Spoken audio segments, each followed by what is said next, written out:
then who are you to start casting stones at somebody else? Us as the church, us as Christians, to be careful of our swift judgment of others around us. What's going on, guys? My name is Cody Wynn, and I want to address the issues that have been going on right now in the Middle East, how Joe Biden has been responding to them, and I want to give the biblical perspective of how we as Christians should be responding to these matters. So, if you don't know what happened, I'm not the expert on the topic by any means, but practically Joe Biden had made some sort of statement saying that people in the U.S. Embassy in Afghanistan, as well as the troops there, needed to remove themselves, and it seems like it has left $1 billion+ worth of military vehicles and different items there, as well as the embassy completely empty and vacant. And now there have been radical Islamists, military people in Afghanistan who have now taken over.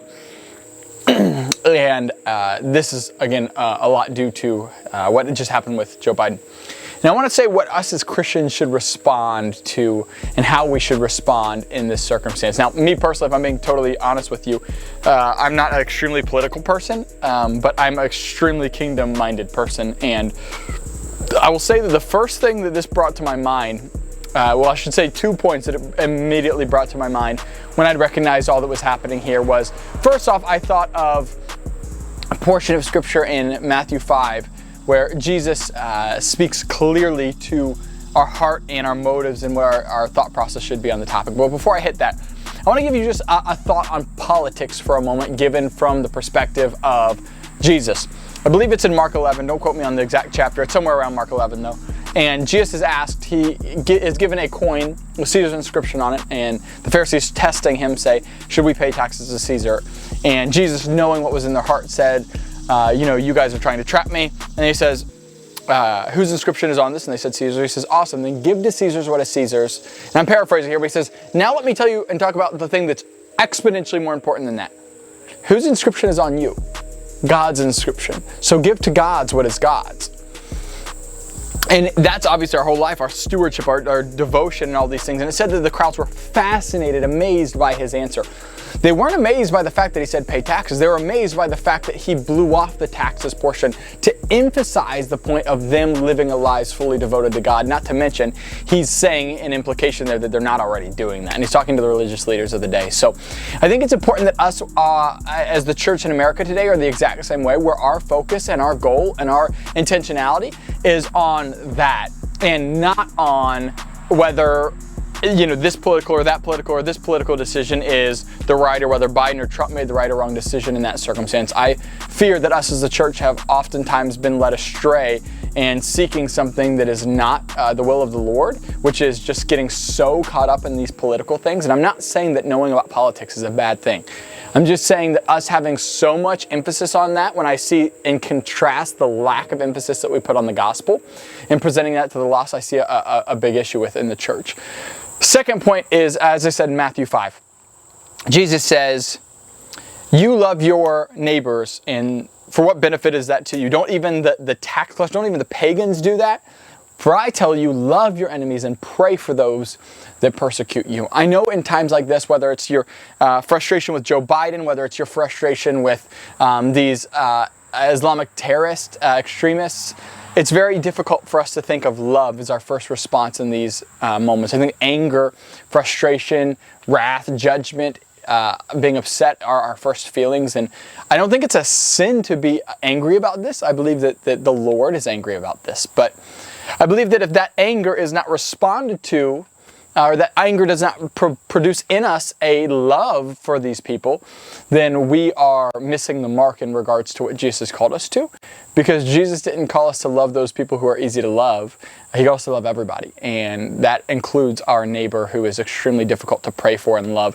If I ask you genuinely, since you've heard about this news, have you prayed for these people? Like genuinely, I'm not talking about like in your head prayer on your way to work, which I'm not saying that those prayers don't matter. I'm just saying, like, on your knees, deliberate, intentional, God, my heart breaks for these people because they're lost. Because that should be our first reaction when we hear something like this. So That was the second thing that was brought to my mind. Third portion of scripture that was really brought to my mind, and the part that I think is really going to take people off guard here, is Romans 2. Romans is a book where Paul is expressing to the church in Rome the difference in law and grace and their misunderstanding of living by the law and trying to be justified by the law when you're not justified by works of the flesh, but you're justified by faith in God.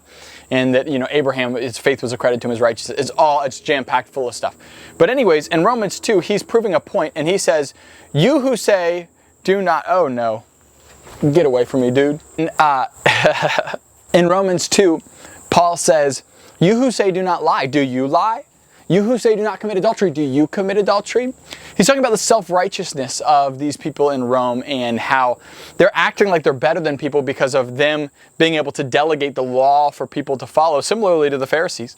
And he's saying, you who say don't lie, have you lied before? You who say do not, have you committed adultery before? Have you lusted after somebody before?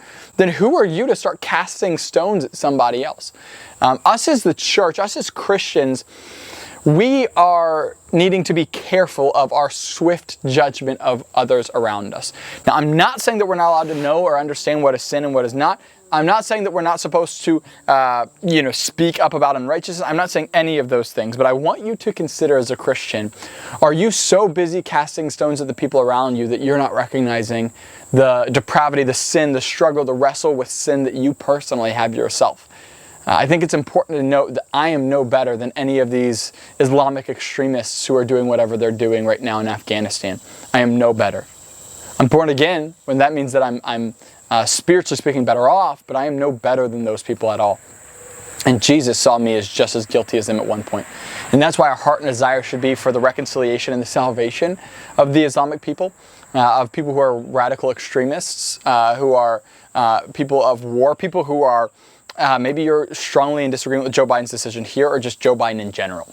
Again, my heart is for his salvation. My heart is not for his change of opinions in A, B, and C political matters. I care about his heart and his heart being given to the Lord. And from that happening, I believe that he's going to change his heart on things that he sinfully believes in regards to political actions right now. So I know that's probably not the kind of video that you're used to hearing on the topic, but I appreciate you all for listening all the way through. If you have any questions, please put them in the comments. I want to be able to answer and clarify anything that I may have confused you with.